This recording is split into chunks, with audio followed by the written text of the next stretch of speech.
Hello dear student, myself Sanjay sir. Today we'll discuss about NCERT class number 12th. Student आज का जो topic है उसके अंदर हम डिस्कस करेंगे जो कॉम्पिटिटिव एग्ज़ाम्स होती है जैसे कि जेई, नीट, गुडसेट, एमसेट, ओके। तो उसके अंदर जो आने वाले क्वेश्चन होते हैं रजिस्टेंस के ऊपर कि इक्विवेलेंट रेजिस्टेंस कैसे फाइंड किया जाता है। इक्विवेलेंट रेजिस्टेंस मान लो कि आपके पास कोई सर्किट है, वो कॉम्प्लेक्स सर्किट है और वो कॉम्प्लेक्स सर्किट सिमेट्रिक है।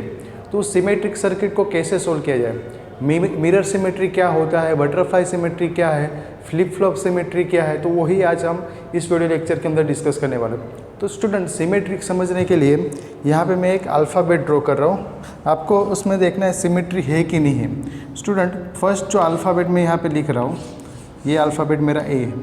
अभी इस अल्फ़ाबेट को मैं वर्टिकली कट करूँ, ऐसे वर्टिकली इसको कट करूँ, तो स्टूडेंट उसके दोनों साइड देखो आपको मिरर सिमेट्री दिखेगा, दोनों साइड सेम पार्ट दिखेंगे, मतलब ये इसके अंदर सिमेट्री है जब हम इसको वर्टिकली कट करेंगे तब। लेकिन जब इसको मैं हॉरिजॉन्टली कट करूँ ऐसे, तो इसमें कोई सिमेट्री नहीं दिखेगी, ऊपर वाला पार्ट अलग है, नीचे वाला पार्ट अलग है। तो जब आप उसको वर्टिकली कट करते हो, ओके, वर्टिकली ऐसे कट करते हो तो इसमें दोनों साइड आपको सेम दिखती है, ओके, इक्वल शेप में वो डिवाइड हो जाता है। तो ये तरह की सिमेट्री होती है, उसको बटरफ्लाई सिमेट्री कहा जाता है। बटरफ्लाई सिमेट्री में आप लोगों ने बटरफ्लाई देखा होगा कि बीच में से बटरफ्लाई के हम कट करें, दोनों साइड के विंग्स आते हैं और दोनों इक्वल होते हैं। सिमिलर यहाँ पे भी एक अल्फ़ाबेट है जिसको मैं वर्टिकली कट करूँगा तो दोनों साइड का जो शेप है वो सेम रहेगा। तो इस तरह की सिमेट्री को बोला जाता है स्टूडेंट बटरफ्लाई सिमेट्री, या तो नोटबुक फोल्डिंग सिमेट्री भी बोलते हैं कि नोटबुक को आप ऐसे फोल्ड करो, ये पार्ट यहाँ पे आ जाएगा ऐसे, ओके, तो ये नोटबुक फोल्डिंग सिमेट्री भी बोला जाता है। दूसरा जो है वो है, मान लो कि सेकंड अल्फ़ाबेट आप लोगों को पता है क्या है, तो कि बी है। अभी इसको मैं वर्टिकली की जगह पे हॉरिजॉन्टली कट करो, ऐसे हॉरिजॉन्टली कट करो तो दोनों पार्ट सेम लगेंगे आपको।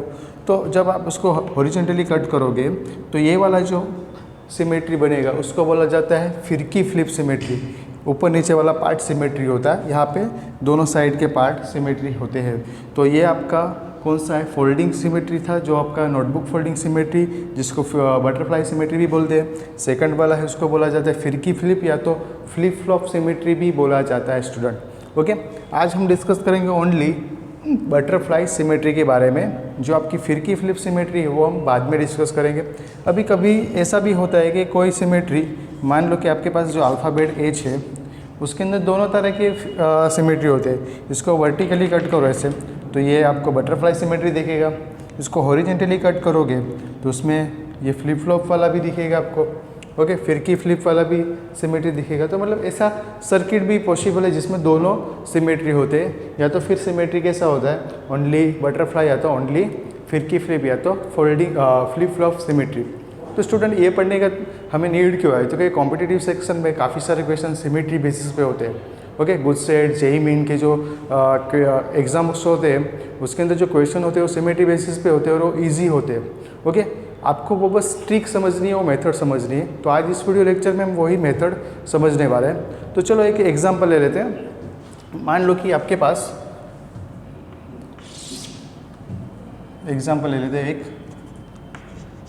कोई क्वेश्चन दिया है, क्वेश्चन में आपको डायग्राम यहाँ पे मैं ड्रॉ कर रहा हूँ, ओके। एक आपके पास सर्किट गिवन है, ये आपके पास सर्किट गिवन है जिसके अंदर डिफरेंट रजिस्टर का कॉम्बिनेशन दिया हुआ है, ओके। तो फिर मैं सर्किट डायग्राम ड्रॉ कर रहा हूँ जिसमें आपको देखना है सिमेट्री है कि नहीं है, ओके। इसके दिए दो टर्मिनल ए एंड बी।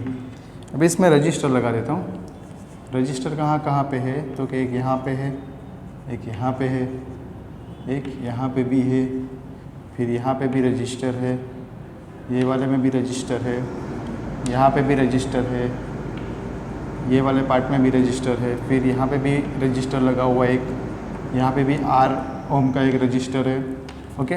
तो ये डिफरेंट रजिस्टर सर्किट के अंदर लगे हुए हैं, मतलब डिफरेंट पार्ट्स के ऊपर, मतलब डिफरेंट जो हमारे पास यहाँ पे पार्ट है उसके अंदर रजिस्टर लगे हुए हैं। सभी की जो वैल्यू हम कंसिडर करते हैं आर जितनी, ये कैपिटल आर इसका रेजिस्टेंस का वैल्यू है। जो रजिस्टर उसके रेजिस्टेंस का वैल्यू कितना है स्टूडेंट, तो क्या कैपिटल आर जितना है। अभी क्वेश्चन में आपको बोला गया है आर इक्विवेलेंट फाइंड करना है किसके बीच में, एंड बी के बीच में। तो कैसे फाइंड करोगे? तो पहले आपको देखना है सिमेट्री है कि नहीं है। तो सिमेट्री चेक करने के लिए आप क्या करोगे? तो पहले दोनों साइड के पार्ट देखोगे, इसको वर्टिकली कट करोगे, ऐसे वर्टिकली कट करो, दोनों साइड इक्वल दिख रहा है। ओनली शेप नहीं देखना है आपको, दोनों साइड के रेजिस्टेंस के वैल्यू भी देखना है। ओके, शेप देख के नहीं चेक करना है कि ये सिमेट्री है, देखना है कि इस साइड का रेजिस्टेंस की वैल्यू और इस साइड के रेजिस्टेंस की वैल्यू क्या है, इक्वल है कि नहीं है, वो हमें चेक भी करना है साथ में। अभी देखो कि यहाँ पे रेजिस्टेंस आर है, तो यहाँ पे भी आर है। फॉर एग्जांपल यहाँ पे 5 होता है और यहाँ पे 6 होता है, तो ये सिमेट्रिक नहीं होता। ओके, दोनों साइड के रेजिस्टेंस की वैल्यू भी इक्वल होनी चाहिए, शेप भी सेम होना चाहिए, मतलब में दोनों साइड सिमेट्रिक लगे, मिरर सिमेट्रिक लगे, वैसे होना चाहिए, तभी वो बटरफ्लाई सिमेट्री मेथड इसमें यूज़फुल होगी। अदरवाइज आपका आंसर रॉन्ग आएगा। तो सिमेट्रिक अप्लाई करते हैं तो उसके वक्त आपको क्या करना है, यहाँ से आपको करंट को भेजना है। क्योंकि करंट को क्यों भेजना है? तो जितना करंट यहाँ से मतलब में यहाँ से एंटर होगा उतना ही यहाँ पे निकलेगा। फॉर एग्जांपल यहाँ से कुछ करंट मान लो कि I जितना एंटर हो रहा है।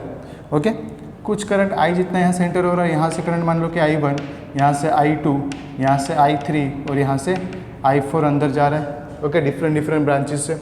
अभी ये I1 स्ट्रेट, जैसे आप इसको डिवाइड करो जंक्शन के पास, वैसे ही आप यहाँ पे भी करते जाओ साथ साथ में।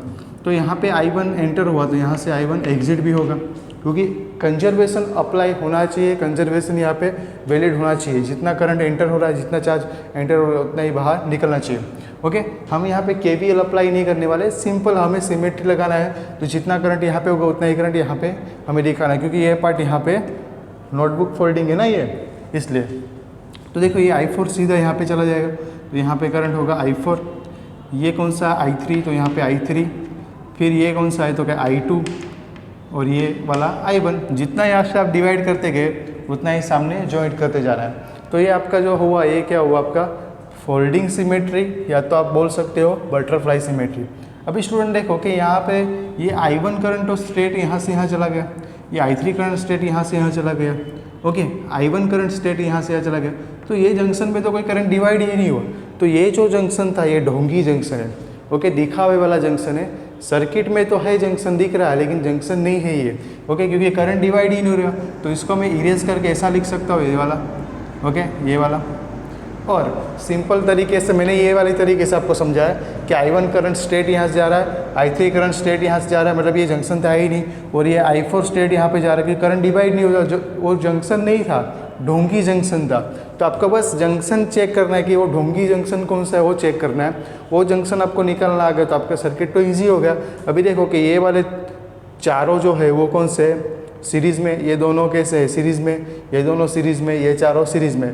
तो ये चारों सीरीज़ में है वो एक दूसरे से पैरेलल में। तो ये लेवल 1 वाला क्वेश्चन हो गया, एकदम इजी से आप फाइंड कर सकते हो।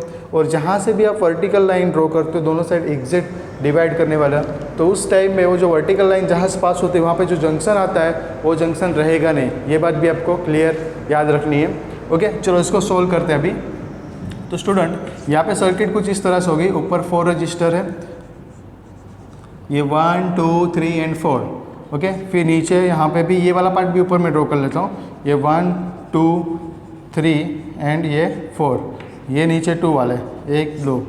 ओके, ये 2 वाले रजिस्टर, ये आपका A एंड ये आपका B टर्मिनल। तो स्टूडेंट ये R है ना, सभी ये R है, सभी का जो वैल्यू है वो R है। तो उस केस में आप क्या करोगे, जब रजिस्टर सीरीज़ में होते हैं तो सीरीज़ में हम क्या करते हैं स्टूडेंट, ऐड करते हैं। तो यहाँ पे चारों को ऐड करोगे तो आपका कुछ इक्वेशन ऐसा बनेगा, ये एक यहाँ पे, एक यहाँ पे, एक यहाँ पे और एक यहाँ पे। ओके, ये 4R, ये 2R, ये 2R। ओके, ये चारों के चारों किस में हो गए, अभी पैरेलल में हो गए। तो पहले ये दोनों का पैरेलल निकालो, क्योंकि इजी हो जाएगा इसलिए। ओके, तो देखो फिर ये दोनों का पैरेलल निकालो। तो पैरेलल का फॉर्मूला स्टूडेंट आप लोगों को पता है, R/N। जब आइडेंटिकल होता है तब ये दोनों एक दूसरे के लिए आइडेंटिकल है, ये दोनों एक दूसरे के आइडेंटिकल है। तो आप इसमें अप्लाई करोगे तो पहले वाले में तो आपका हो जाएगा यहाँ पे 4R/2, तो आंसर आएगा 2R पहले के लिए। और सेकंड वाले के लिए आप R इक्विवेलेंट का फॉर्मूला डालोगे 2R/2, तो आंसर आएगा एक R इक्विवेलेंट का ओनली R। तो ये 2R और ये R, इसका जो इक्विवेलेंट होगा वो क्या होगा, R, और इनका जो इक्विवेलेंट होगा वो 2R। वो दोनों एक दूसरे के कैसे हैं, वापस पैरेलल में आ गए। तो मैं यहाँ पे सर्किट ड्रॉ करता हूँ, ये 2R और ये आपका R, इनका इक्विवेलेंट निकालना हो तो क्या करते हैं, R इक्विवेलेंट इक्वल्स टू ऊपर मल्टीप्लाई नीचे एडिशन। तो स्टूडेंट यहाँ पे मल्टीप्लाई करोगे तो क्या आएगा 2R into R divided by 2R plus R। तो देखो यहाँ पे कितना हो जाएगा 2R square by 3R। Okay, तो ये R कैंसल, तो आपका आंसर आएगा 2R बाई 3। ये आपका R इक्विवेलेंट का आंसर है। ओके, यहाँ पे आप KVL भी अप्लाई कर सकते थे। ओके, करंट भेज के भी कर सकते हो। जब सिमेट्रिक ना हो तो आप KVL अप्लाई कर सकते हो लास्ट में, लेकिन KVL अप्लाई करने से ज़्यादा टाइम जाएगा और कॉम्पिटिटिव में आपके पास कम से कम टाइम होता है, उसमें आपको सोल्व करना होता है। और नॉर्मल जो JEE मेन और गुजसेट जैसे एग्जाम होती है उसमें आपको सिमेट्री वाले क्वेश्चन ही होते हैं, दोनों साइड इक्वल रेजिस्टेंस ही देते हैं, तो आप उसको ईजिली सॉल्व कर सकते हो।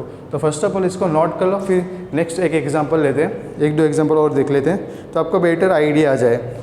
ओके स्टूडेंट,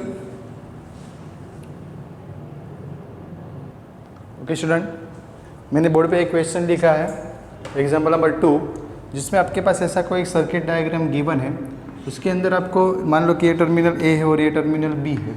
आपको फाइंड करने बोला कि RAB मतलब इक्विवेलेंट फाइंड करने बोला टर्मिनल A एंड B के बीच में। तो पहले तो चेक करना है सिमेट्रिक है कि नहीं है। तो हम क्या करते हैं, एक वर्टिकल लाइन ड्रॉ करते हैं ऐसे, एग्जैक्ट दोनों साइड इक्वल पार्ट में डिवाइड हो जाए ऐसे। तो मैंने यहाँ पे एक वर्टिकल लाइन ड्रॉ किया है। तो वर्टिकल लाइन ड्रॉ करो तो दोनों साइड का शेप देखो इक्वली डिवाइड हो रहा है, तो ये बटरफ्लाई सिमेट्री आपको दिख रही है। ओके, बटरफ्लाई सिमेट्री के लिए ओनली ये नहीं कि शेप ही देखना है, दोनों साइड के रेजिस्टेंस की वैल्यू को भी आपको देखना है। यहाँ पे 5 और यहाँ पे 10 हो तो ये सिमेट्रिक नहीं होगा। यहाँ का 10 और यहाँ का भी 10, सब मतलब सभी जगह पे सेम रजिस्टर होने चाहिए, तभी वो सिमेट्रिक पॉसिबल है। ओके, दोनों साइड के रेजिस्टेंस की वैल्यू पर सेम होनी चाहिए। अभी मेथड क्या थी, तो पहले तो करंट को अंदर आप भेजते हो, मान लो कि यहाँ से करंट I भेज रहे हो तो यहाँ से करंट I बाहर निकलेगा। ओके, ये तो मैं मेथड समझा रहा हूँ, एग्जाम में आपको ऐसा करने की ज़रूरत नहीं, आप डायरेक्ट भी कर सकते हो। नंबर ऑफ आपके जो प्रैक्टिस होगी उसके अकॉर्डिंग आप डायरेक्टली भी करना सीख जाओगे। यहाँ पे I करंट अंदर एंटर हो रहा है, I1 और I2 में डिवाइड हो रहा है कि जंक्शन के पास करंट डिवाइड होता है, हमें पता है, जंक्शन रूल में पढ़ा था KVL में। ओके, KCL में। Okay, junction rule, Kirchhoff junction rule, इसमें करंट डिवाइड हुआ। वैसे यहाँ पे आप ऐड भी करते जाओ, ये ब्रांच में I1 और ये ब्रांच में I2। अब स्टूडेंट देखो कि करंट तो सीधा यहाँ पे आ गया I2, तो यहाँ पे तो करंट डिवाइड नहीं हुआ, इसका मतलब है ये ढूंढी जंक्शन। आपको जंक्शन ढूंढना आना चाहिए, जंक्शन जैसे ढूंढ ले आपको इजीली आप फाइंड कर सकते हो। ये I1 आगे बढ़ के मतलब ये I1 यहाँ पे गया। अभी स्टूडेंट देखो कि यहाँ पे जो ये ब्रांच के अंदर मान लो कि यहाँ से I1 जा रहा है, तो ये I1 डैश और ये I1 डबल डैश में डिवाइड हो सकता है और यहाँ पे जॉइंट होकर वापस वो I1 बना देगा। मीन्स ये वाले जंक्शन में कोई करंट डिवाइड नहीं होगा, मतलब ये जंक्शन नहीं है, डोंगी जंक्शन है, दिखावे वाला जंक्शन है। ओके, सर्किट में तो है लेकिन कैलकुलेशन में नहीं होगा, ऐसा ये वाला जंक्शन है, मतलब ये जंक्शन है ही नहीं, डोंगी जंक्शन है। तो आप इसको ऐसे ड्रॉ कर सकते हो क्योंकि देखो करंट सीधा यहाँ पे जा रहा है इसलिए। ओके, और यहाँ पे I1 करंट सीधा यहाँ पे आ रहा है, मतलब यहाँ पे डिवाइड भी होगा। आप जैसे I1 I2 I3 जो ले रहे हो उसके ऊपर ये सब हो सकता है। अभी देखो स्टूडेंट, यहाँ पे कोई स्टूडेंट बोलेगा सर I1 I2 ही क्यों लिया, दूसरा क्यों नहीं, कोई भी ले सकते हैं। यहाँ पे हम करंट का कोई कैलकुलेशन नहीं है, लेकिन जब आप प्रॉपर KVL अप्लाई कर रहे हो, ओके, तब आपको यहाँ पे करंट की वैल्यू प्रॉपर डालनी पड़ेगी। ओके, अभी यहाँ पे तो हम सिंपल देखना चाहते हैं कि सिमेट्री है कि नहीं है, इसलिए हमने करंट को I1 I2 लिया हुआ है। ओके, जितना I1 I2 यहाँ से तो यहाँ पे ऐड होगा, I एंटर हुआ I एग्जिट हुआ, क्योंकि कंजर्वेशन वैलिड होना चाहिए। अभी देखो कि ये तो सर्किट ईजी हो गई, ये दोनों सीरीज इसके साथ पैरेलल में। ओके, फिर ये तीनों सीरीज में, फिर ये सीरीज इसके साथ पैरेलल में, एकदम लेवल 1 वाला क्वेश्चन हो गया। और मैंने पहले भी बोला था कि जहाँ से आप वर्टिकल लाइन ड्रॉ करते हो उसके अंदर आने वाले जो जंक्शन है वो जंक्शन नहीं रहेंगे, वो जंक्शन रिमूव हो जाएंगे। ये सिमेट्रिक का रूल है, बटरफ्लाई सिमेट्री का।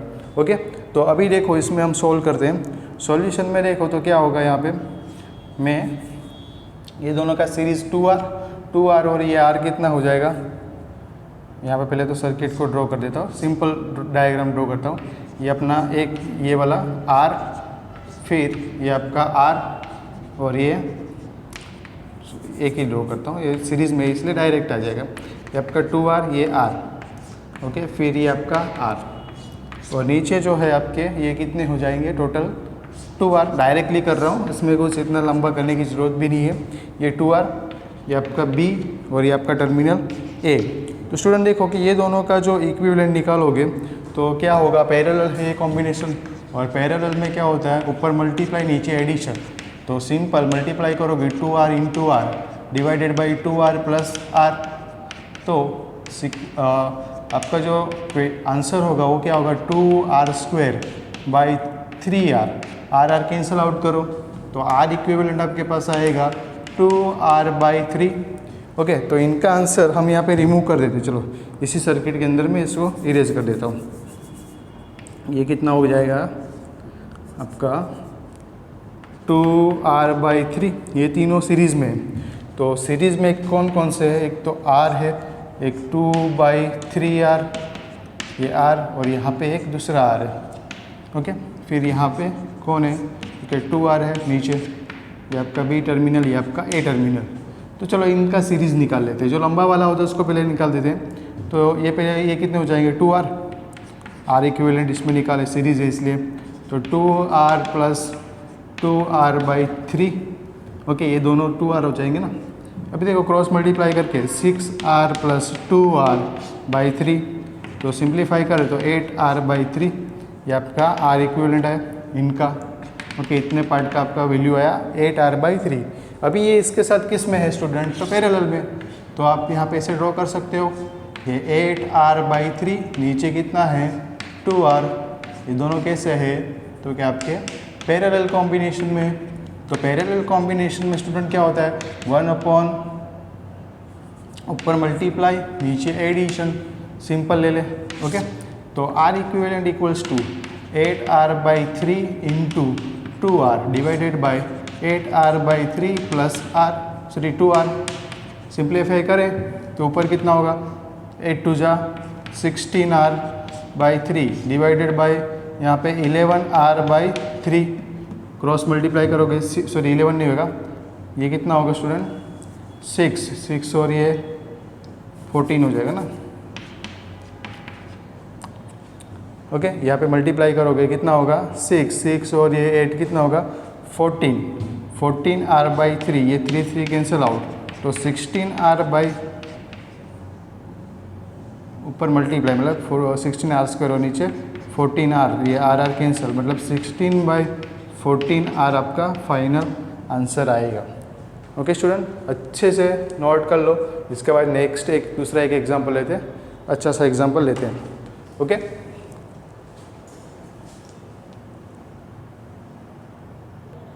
स्टूडेंट नेक्स्ट एग्जांपल है अपने पास एक सर्कल में जो सभी रेजिस्टेंस की वैल्यू दी है RR, अब की बार सभी R है। ओके, अभी आपको इक्विवेलेंट रेजिस्टेंस फाइंड करना है, सिमेट्रिक है कि नहीं वो चेक करना है। तो पहले तो टर्मिनल कौन से दिए वो देखना होता है। आप लोग बोलोगे कि सर यही 2 टर्मिनल होगी, ऐसा नहीं है। अब की बार है यहाँ पे जो टर्मिनल वो है यहाँ पे A, और ये वाला जो टर्मिनल है ये B।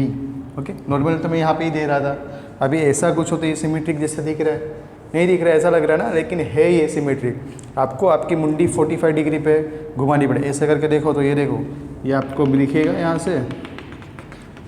ओके, एग्जैक्ट नहीं दिया आपको, ऐसे दिया हुआ है, तो आपको चेक करना है उसको, 45 डिग्री पे मुंडी घुमा के देखो, आपको सिमेट्रिक दिखेगा। तो सिमेट्रिक दिख रहा है यहाँ पे। अभी सिमेट्रिक दिख रहा है तो अभी इसमें अंदर करंट को पहले तो भेज देते हैं, यहाँ पे करंट को भेजते हैं I, करंट को अंदर भेजा हमने I, तो यहाँ से I निकलना चाहिए। ओके, अभी ये जंक्शन है, जंक्शन के पास करंट डिवाइड होता है, तो कितना करंट डिवाइड होगा, मान लो कि इसमें I1 जा रहा है, इसमें I2 जा रहा है और इसमें I3 जा रहा है। ओके, तीन ही तो ब्रांचेस में डिवाइड होगा, I1 I2 I3। अभी आप I/3 भी दे सकते हो, ऐसा जब सेम होगा तब। ओके, लेकिन यहाँ पे I/3 भी नहीं भी हो सकता है। जब आप प्रॉपर करंट डिवाइड कर रहे हो तो अब आप KVL अप्लाई करके भी सोल्व कर सकते हो, लेकिन KVL अप्लाई करने से ये थोड़ा कॉम्प्लेक्स हो जाएगा, थोड़ा टाइम लगेगा, और हमें कम टाइम के अंदर सॉल्यूशन लाना होता है, MCQ बेस्ड क्वेश्चन होते हैं, इसलिए आपको फटाफट से इसका आंसर लाने के लिए आप ऐसे मेथड यूज़ कर सकते हो। KVL से भी आंसर आएगा, वही आंसर आएगा, लेकिन थोड़ा टाइम लगेगा। दूसरी भी मेथड है कि ये बैलेंस नहीं होगा, ओके, अनबैलेंस होता, सिमेट्रिक है लेकिन अनसिमेट्रिक है, तो कैसे करोगे, दोनों साइड के रेजिस्टेंस की वैल्यू डिफरेंट है, दिखने में सिमेट्रिक लगता है, शेप से सिमेट्रिक लगता है, लेकिन वैल्यू से सिमेट्रिक नहीं है, तो क्या करोगे, तो उस टाइम पे star to delta, delta to star वाला जो कन्वर्जेशन है वो मेथड हम पढ़ेंगे। उसका भी वीडियो आपको मैं दूंगा। नॉर्मली जेई मेंस हो गए या तो गुजसेट हुआ, उसके अंदर ऐसे सिमेट्री वाले क्वेश्चन ही होते हैं। एडवांस IIT एडवांस लेवल के क्वेश्चन के अंदर अनसिमेट्रिक होता है, अनबैलेंस्ड वेस्टर्न ब्रिज होता है, तो वो वाली मेथड भी आपको मैं सिखाऊंगा। ओके, डरने की कोई बात नहीं, सिंपल। यहाँ पे देखो करंट I1 डिवाइड किया, सीधा जाके यहाँ पे हमें आना चाहिए। ये वाली ब्रांच में कौन सा करंट है, तो क्या I1 करंट है, तो यहाँ पे मैं लिख दूंगा I1। फिर ये I1 हो गया, फिर ये सीधा यहाँ पे कौन सा आना चाहिए I3, और ये सीधा कितना आना चाहिए I2। तो स्टूडेंट ये I2 सीधा आ रहा है, तो इसमें तो I2 डिवाइड ही नहीं हुआ, मतलब ये वाला जो जंक्शन है वो कैसा जंक्शन है, ढोंगी जंक्शन है। तो ये जंक्शन को आपको रिमूव करना है इससे। ओके, तभी तो करंट यहाँ पे आ पाएगा। अभी ये जंक्शन को मैं ऐसे रिमूव करूँगा तो करंट I2 तो ऐसा चला जाएगा, और ये I1 के साथ मर्ज हो गया, कोई दूसरा ही करंट बना देगा। तो ऐसे जंक्शन रिमूव नहीं होगा। जंक्शन कैसे रिमूव हो गए, ऐसे जंक्शन रिमूव हो गए, तभी तो I1 सीधा यहाँ पे आएगा। फिर ये I2 सीधा यहाँ पे आएगा, सीधा ये I1 यहाँ पे जाके यहाँ पे I1 डैश और I1 डबल डैश में डिवाइड होके वापस यहाँ पे कितना हो जाएगा, मर्ज होके I1 बना देगा।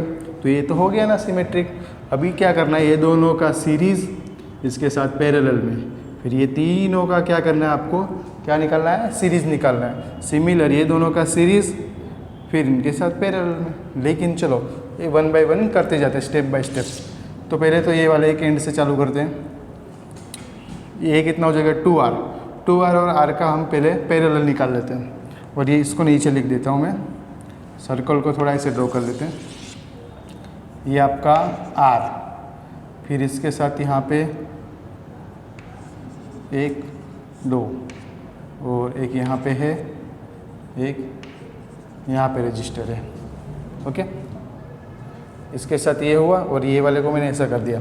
और ये नीचे जो है, ये वाले जो है ये आपके R, फिर ये R, और यहाँ पे एक R है। ओके, ये हो गया। और आपको ये टर्मिनल के बीच में निकालना है, A एंड B के बीच में निकालना है। अभी तो इजी हो गया, लेवल 1 हो गया। ये तो R, ये R, ये R, ये R, ये भी R, अब की बार सभी R। Okay, R Om Om, सभी ओम के ही है। ओके, तो ये ये कितना हो जाएगा, सीरीज़ में 2R हो जाएगा। तो मैं डायरेक्टली लिख देता हूँ यहाँ पे इरेज करके। ये आपके हो गए 2R, ये 2R, और इसका क्या करना है, आपको पैरेलल निकालना है। तो मैं यहाँ पे स्टेप लिखते जा रहा हूँ। स्टेप में क्या करना है, मल्टीप्लाई बाय एडिशन। पैरेलल के लिए फॉर्मूला ये, पैरेलल का फॉर्मूला आपको पता होना चाहिए, R into 2R divided by R plus 2R। तो क्या होगा स्टूडेंट, R इक्विवेलेंट आपका आएगा 2R² upon 3R। Okay, R cancel out, तो R इक्विवेलेंट इक्वल्स टू होगा 2/3R। ओके, तो इतने का आंसर आपका क्या आया, यह है आपका 2/3। ओके, 2R/3, ये आप इतना आंसर है। अभी ये तीनों कैसे दिख रहे हैं आपको सीरीज़ में, तो सीरीज़ में तो हम क्या करते हैं, ऐड करते हैं। तो R प्लस 2/3, 2R/3। अभी सिंप्लीफाई करें तो स्टूडेंट देखो ये कितना होगा, 2R plus 2R/3, cross multiply करो कितना होगा, 6R प्लस 2R/3, मतलब में हो जाएगा आपका यहाँ पे 8R/3। तो ये इरेज करके मैं यहाँ पे डायरेक्ट लिख सकता हूँ, ये आपका हो गया 8R/3। ओके, अभी ये 8R/3, ये जो भी है 2R और ये R कैसे हो जाएंगे, पैरेलल हो जाएंगे, क्योंकि हमें AB के बीच में निकालना है। तो हमारी सर्किट कुछ इस तरह से हो गई, ये आपका 8R/3, ये आपका 2R, और ये आपका हो जाएगा R।